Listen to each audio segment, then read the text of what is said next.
C'était l'un des patrons les plus puissants du monde. Il s'appelle Steve Easterbrook. Il dirigeait les destinées du géant du fast-food McDonald's et il vient d'être licencié parce qu'il entretenait une relation consentante avec un ou une salariée de l'entreprise.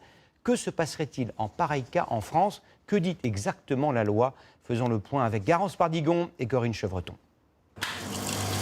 Trouver l'amour à la machine à café, rien de plus banal en France. Un salarié français sur deux déclare avoir déjà été en couple avec l'un de ses collègues.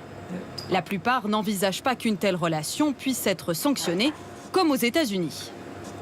Tant que ça ne joue pas sur le travail, je ne vois pas en quoi ça pourrait gêner en fait et pourquoi la loi devrait s'en mêler. S'il y a une hiérarchie qui joue là-dedans, ça peut être compliqué au niveau de l'entreprise, effectivement.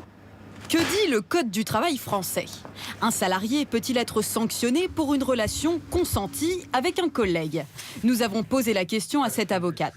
Tant que la relation ne perturbe pas le fonctionnement de l'entreprise, donc par exemple si vous n'avez pas de salariés qui ont des relations sexuelles sur le lieu de travail ou qui en viendraient aux mains pour une raison de querelle amoureuse sur le lieu de travail, vous ne pouvez pas sanctionner les salariés du fait de leur relation amoureuse. Ce principe s'applique sur tout le territoire, à toutes les sociétés, y compris étrangères.